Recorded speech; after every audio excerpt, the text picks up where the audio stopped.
Baik, tanpa membuang-buang waktu, kita mulai saja materinya, yaitu mengenai interaksi antara makhluk hidup dan lingkungan.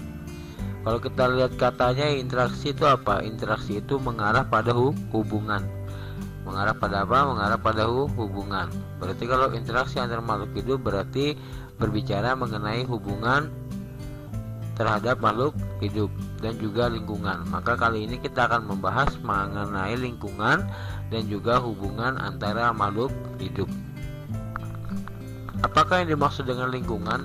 Lingkungan adalah segala sesuatu yang ada di sekitar makhluk hidup dan mempengaruhi pertumbuhan dan perkembangan makhluk hidup. Jadi dapat dikatakan bahwa lingkungan itu ada di sekitar makhluk hidup. Misalnya ketika saya berdiri di suatu taman, maka taman itu adalah lingkungan dan dapat mempengaruhi pertumbuhan dan perkembangan makhluk hidup. Jadi lingkungan itu bisa mempengaruhi pertumbuhan dan perkembangan suatu makhluk hidup. Komponen-komponen yang ada pada lingkungan.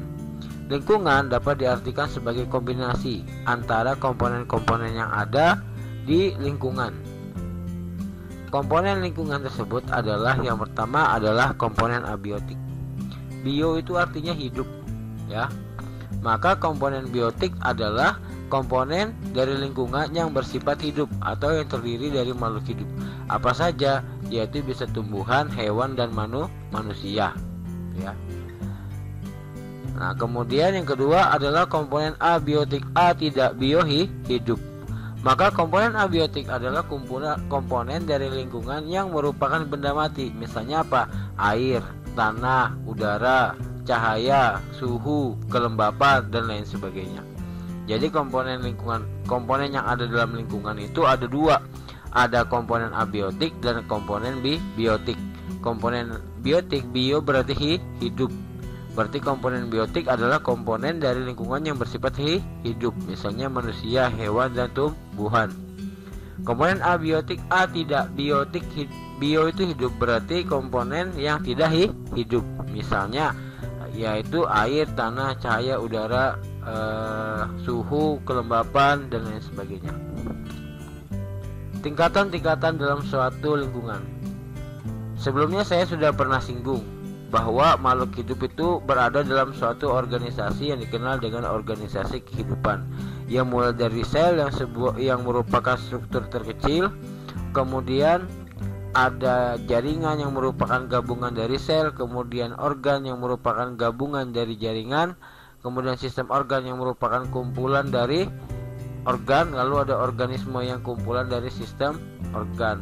Nah, organisme itu sendiri adalah individu. Jadi pertama, dalam satu lingkungan ada yang namanya individu. Apa individu? Individu itu yang terdiri dari satu makhluk hidup. Saya sendiri berarti ya saya individu. Ada satu ekor kucing, ya berarti dia ini individu. Ada satu ekor ayam, berarti dia individu. Populasi adalah kumpulan dari makhluk hidup sejenis yang mendiami suatu wilayah. Jadi dapat dikatakan bahwa populasi ini adalah individu-individu yang sejenis gitu. Misalnya dalam satu kelas, ya kelas 7, ya misalnya seperti itu. Berarti itu termasuk populasi kelas 7 karena penghuninya sejenis, ya, atau yang ada di kelas itu sejenis. Tapi kalau misalnya nanti tiba-tiba ayam masuk ke dalam kelas atau kucing yang tiba-tiba masuk ke dalam kelas, maka kita tidak bisa mengatakannya sebagai populasi karena kucing itu berbeda jenis dengan manusia. Selanjutnya ada komunitas. Komunitas adalah kumpulan dari populasi yang mendiami wilayah tertentu. Nah, komunitas ini adalah gabungan dari populasi-populasi yang menempati suatu wilayah. Maka dalam hal ini diperbolehkan jika terdiri dari lebih dari satu jenis. Misalnya dalam lingkungan kebun, ya, di kebun tersebut ada tumbuhan, ya, ada tumbuhan sawi yang terdiri dari ada dua. Misalnya gini, ada suatu daerah atau suatu wilayah di kebun misalnya terdiri dari 2 pohon rambutan, 2 pohon mangga. Kemudian ekosistem adalah hubungan timbal balik antara makhluk hidup dengan lingkungannya. Berarti dalam hal ini ada hubungan antara makhluk hidup atau unsur biotik dengan abiotik gitu. Misalnya ekosistem perairan. di perairan itu kan bukan hanya makhluk hidupnya saja ya, tapi juga ada unsur-unsur lain yang menunjang kehidupan makhluk hidup itu sendiri. Contohnya saja pada ekosistem darat misalnya. Ketika kita berada dalam satu ekosistem darat, maka yang ada di dalam ekosistem darat itu bukan hanya makhluk hidup saja gitu. Ada udara, ada air, ada tanah, ya, ada cahaya, yang mana masing-masing tersebut ada hubungan timbal balik. Artinya makhluk hidup membutuhkan cahaya. Ya, makhluk hidup tersebut membutuhkan cahaya. Makhluk hidup membutuhkan lingkungan untuk hidup. Makhluk hidup membutuhkan air untuk hidup. Sebaliknya air juga kalau makhluk hidupnya itu tidak menjaga kualitas air dengan baik, maka kualitas airnya atau sumber daya airnya juga akan rusak gitu. Berarti ada hubungan timbal balik dalam suatu ekosistem. Kemudian bioma adalah kumpulan ekosistem dalam suatu wilayah tertentu. Misalnya savana, stepa, gurun, padang rumput dan lain sebagainya. Lalu yang lebih luas lagi ada biosfer. Bio itu artinya bumi ya. Bio artinya bumi. Ya, jadi kalau biosfer adalah lapisan bumi yang kita kenal dengan istilah dunia. Berarti seluruh bumi yang ada, seluruh bumi dan isinya, seperti itu ya, dengan pembahasan atau kata lebih mudahnya. Jadi biosfer itu adalah lapisan bumi tempat ekosistem itu berada. Antara makhluk hidup, karena dia hidup dalam suatu wilayah, maka akan terjadi suatu interaksi. Interaksi itu dapat kita artikan hubungan ya. Jadi kalau interaksi dalam makhluk hidup adalah hubungan yang terjadi dalam makhluk hidup atau antara makhluk hidup. Ada beberapa interaksi yang terjadi dalam makhluk hidup tersebut. Yang pertama ada yang namanya interaksi netral. Netral itu apa? Bahwa interaksi yang hubungannya tidak mengganggu satu sama lain. Misalnya seperti di gambar.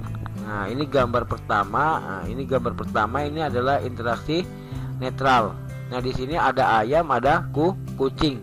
Ya, dalam hal ini tidak ada hubungan gitu, tidak saling mengganggu. Ya, ayam tidak mengganggu kucing, ya kucing tidak mengganggu ayam. Kenapa? Karena dua-duanya itu memiliki kebutuhan yang berbeda.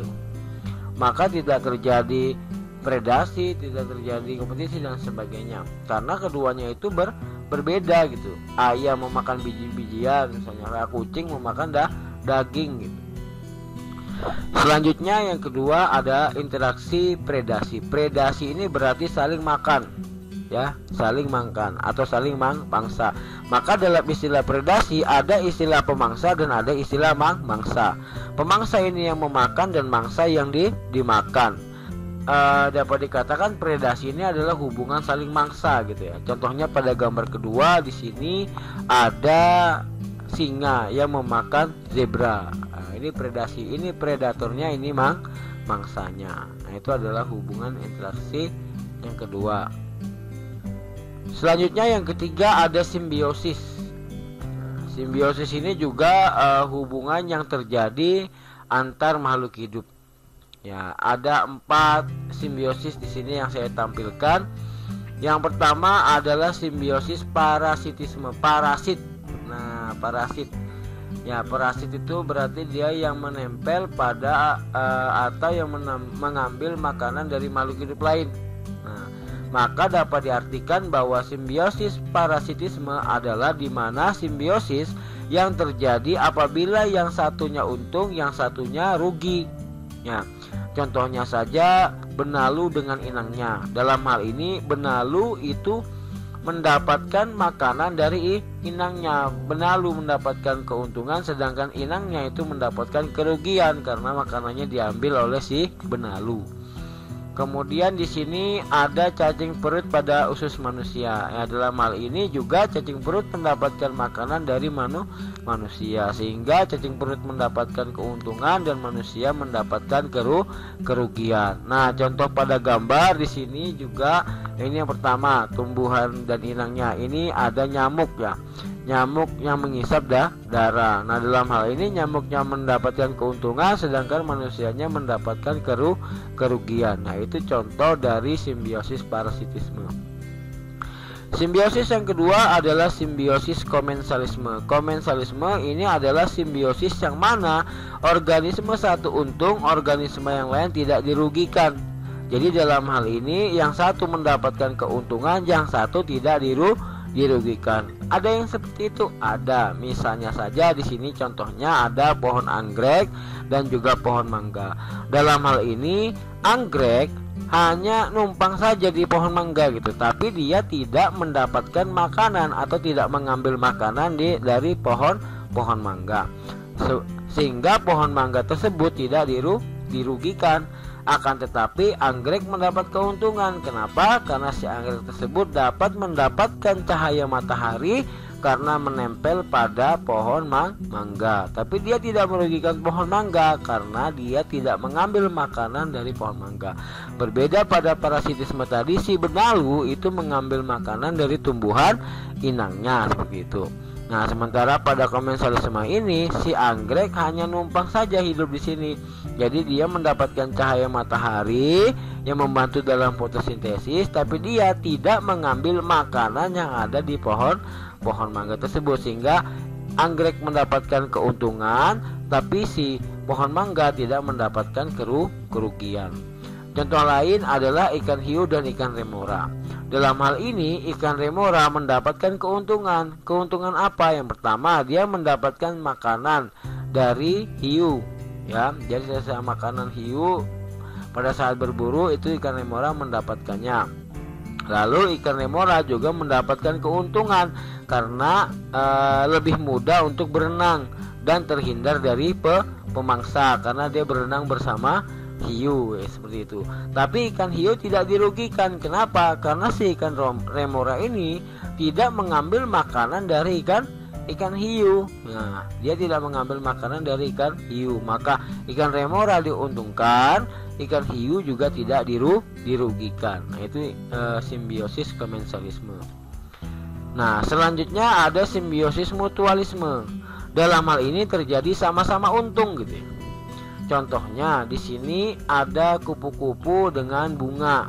Ya, dalam hal ini si kupu-kupu mendapatkan keuntungan, yaitu si kupu-kupu tadi dapat mengambil madu atau nektar pada bunga. Sebaliknya, si bunga juga mendapatkan keuntungan. Kenapa? Karena kupu-kupu dapat membantu proses penyerbukan pada bunga, sehingga dua-duanya mendapatkan keuntungan. Nah, contoh lagi pada gambar berikutnya. Di sini ada sapi dengan jarak atau kerbau dengan burung jalak. Dalam hal ini, si kerbau mendapatkan keuntungan karena si jalak ini memakan kutu yang ada pada si kerbau. Sebaliknya, si jalak juga mendapatkan keuntungan karena burung jalak tersebut mendapatkan makanan dari si kerbau, sehingga terjadi sama-sama untung seperti itu. Nah, selanjutnya yang terakhir adalah simbiosis amensalisme. Dalam hal ini ada organisme satu yang rugi, organisme lain tidak diuntungkan. Contohnya penicillium dan bakteri.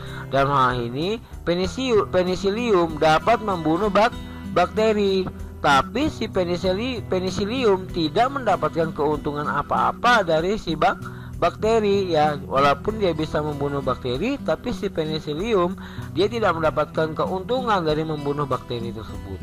Maka dalam hal ini satu dirugikan, yaitu bakteri, tapi si penicillium tidak mendapatkan keuntungan apa-apa. Ini disebut dengan simbiosis amensalisme. Ya, selanjutnya ada lagi yang disebut dengan istilah kompetisi. Kompetisi ini dapat kita artikan sebagai suatu persaingan, ya. Persaingan terjadi antara makhluk hidup. Ya, kompetisi sendiri itu dibagi menjadi dua kelompok. Ada kompetisi intraspesifik yang mana terjadi pada individu-individu dalam satu spesies. Nah, kalau kita lihat pada gambar pertama, ini ada satu spesies, ya, jenis kambing atau apa ini. Nah, ini adalah satu jenis yang sama, ya, atau satu spesies yang sama. ya, yang mana mereka satu spesies ini menghuni satu daerah padang rumput ya. Nah, maka antara satu individu dan individu yang lainnya itu bersaing untuk mendapatkan makanan berupa rumput yang ada di padang rumput. Maka persaingannya terjadi antara satu spesies. Nah, kompetisi interspesifik terjadi apabila kompetisinya itu terjadi pada individu-individu yang berbeda spesies. Nah, misalnya di sini pada gambar kedua ini ada elang dengan singa ini ya. Nah, ini dua-dua ini karena memiliki kebutuhan yang sama, yaitu sama-sama karnivora, maka untuk mendapatkan makanan mereka bersaing. Ya, bersaing itu dinamakan kompetisi. Karena ini masing-masing berbeda spesies, maka disebut dengan kompetisi interspesifik. Ya, jadi secara sederhana dapat kita katakan bahwa kompetisi itu adalah hubungan yang berupa persaingan antara makhluk hidup. Selanjutnya, rantai dan jaring-jaring makanan. Rantai makanan merupakan aliran energi atau peristiwa makan-memakan dalam urutan tertentu. Jadi dapat kita bahas secara singkat bahwa rantai makanan ini adalah suatu proses peristiwa makan dan dimakan, seperti itu ya, atau proses perpindahan energi melalui peristiwa makan dan dimakan. Nah, dalam hal ini kita mengenal adanya tingkatan ya. Adanya tingkatan, yang mana tingkatan pertama yaitu diisi oleh produsen, dalam hal ini adalah tumbuhan. Kemudian tingkatan kedua ada konsumen tingkat 1. Konsumen tingkat 1 ini adalah konsumen yang mendapatkan energi ya, karena dia makan maka dia mendapatkan energi. Nah, ya, mendapatkan energi dari produsen. Konsumen kedua adalah konsumen yang mendapatkan energi dari konsumen 1 karena dia memakan konsumen 1. Konsumen tingkat 3 adalah konsumen yang mendapatkan energi dari konsumen 2 karena dia memakan si konsumen 2. Selanjutnya, pengurai mendapatkan energi dari konsumen tingkat 3 karena dia memperoleh makanan dari menguraikan sisa dari konsumen setingkat 3, dan begitu seterusnya hingga membentuk rantai. Nah, rantai ini yang disebut dengan rantai makanan. Jadi saya ulangi lagi bahwa rantai makanan merupakan aliran energi atau peristiwa makan dan dimakan dalam urutan tertentu. Urutan itu apa maksudnya? Yaitu tingkatan, yaitu tingkat 1-nya produsen, tingkat 2-nya konsumen tingkat 1, tingkat 3-nya konsumen tingkat 2, tingkat 4-nya yaitu konsumen tingkat 3, dan seterusnya, seperti itu ya. Lalu ada lagi istilah jaring-jaring makanan. Nah, apa yang dimaksud dengan jaring-jaring makanan adalah sekumpulan rantai-rantai makanan yang saling berhubungan. Nah, kalau kita lihat pada gambar, ya ini bunga sepatu dimakan sama ulat, ulat dimakan sama burung pipit dimakan sama burung elang. Ya, ini satu rangkaian ini, ya, satu rantai. Kemudian ada ulat dimakan sama ulat makan sawi. Ya, ulat dimakan sawi dimakan belalang. Ini berapa rantai? Ini satu rantai. Ya, satu rantai. Ini juga bisa jadi satu rantai, 2 rantai makanan. Ini 3 rantai makanan. Jadi banyak ini kumpulan dari berbagai makanan, rantai makanan gitu ya. Rantai yang pertama ada bunga sepatu dimakan ulat, ulat dimakan burung pipit, pipit dimakan elang. Stop di sini. Berarti ini produsen, ini konsumen 1, konsumen 2, ini konsumen 3. Rantai berikutnya yaitu ada bunga sepatu dimakan ulat, sawi dimakan ulat. Nah, ulatnya dimakan burung, burungnya dimakan burung elang. Jadi saling berhubungan. Nah, sawi produsen dimakan elang, elangnya dimakan burung, burung dimakan burung elang, sama ya. Jadi bentuk satu jaring-jaring makanan. Sawi dimakan belalang, belalang dimakan katak, katak dimakan burung. Nah, kemudian sawi dimakan tikus, tikus dimakan elang. Nah, maka jaring-jaring makanan ini bisa dikatakan kumpulan dari rantai makanan yang saling berhubungan. Nah, materi berikutnya adalah piramida ekologi. Piramida ekologi adalah diagram yang menggambarkan bagaimana faktor yang penting secara ekologis seperti energi, biomasa, dan piramida jumlah. Jadi dalam hal ini piramida ekologi ini adalah menggambarkan jumlah, ya, biomasa maupun energi. Jadi piramida ekologi ini adalah sebuah piramida yang menggambarkan jumlah. Ada nanti yang menggambarkan biomasa, ada juga yang menggambarkan energi. Nah, kita lihat satu-satu. Piramida jumlah. Piramida jumlah merupakan jumlah organisme yang berada di dalam suatu daerah tertentu yang dikelompokkan dan dihitung berdasarkan taraf tropik. Berarti dalam hal ini piramida jumlah adalah piramida yang menggambarkan, ya, yang menggambarkan jumlah, ya, dari organisme yang ada dalam satu wilayah dalam tingkatan-tingkatan, nah, atau istilahnya tropik. Dalam hal ini, dalam piramida jumlah itu produsen itu selalu lebih banyak daripada konsumen satu. Konsumen satu harus lebih banyak daripada konsumen dua. Konsumen dua harus lebih banyak daripada konsumen tiga. Ini adalah lingkungan yang sehat. Mengapa demikian? Ya, kalau misalnya produsen itu lebih sedikit daripada konsumen satu, maka terjadi persaingan yang sangat ketat untuk mendapatkan makanan, dan bahkan nanti akan mengurangi populasi karena nantinya dari dari konsumen tingkat satu akan mengalami pengurangan jika jika produsennya ini berkurang. Sekarang ginilah, misalnya dalam suatu padang rumput akan lebih banyak daripada yang makan rumput, kan seperti itu. Ya, kalau seandainya terjadi kekeringan misalnya yang mengakibatkan jumlah rumput itu semakin sedikit, maka si pemakan rumput jumlahnya juga akan semakin sedikit gitu. Ya, jadi logikanya jumlah yang dimakan akan lebih banyak daripada yang makan, seperti itu. Ya, jadi di sini dikelompokkan berdasarkan tingkat tropiknya gitu. Nah, tropik 1 produsen, tropik 2 konsumen tingkat 1, tropik 3 konsumen tingkat 2, tropik berikutnya adalah konsumen tingkat 3. Ya, yang mana semakin ke bawah, ya, semakin rendah, maka jumlahnya semakin banyak, seperti itu. Nah, apabila jumlah yang di bawah ini semakin berkurang, maka akan mengurangi ke atasnya. Ya, akan mengurangi ke atasnya. Misalnya saja kalau tadi saya contohkan tadi dalam suatu padang rumput, ya, misalnya jumlah rumput selalu lebih banyak daripada si pemakan rumput gitu.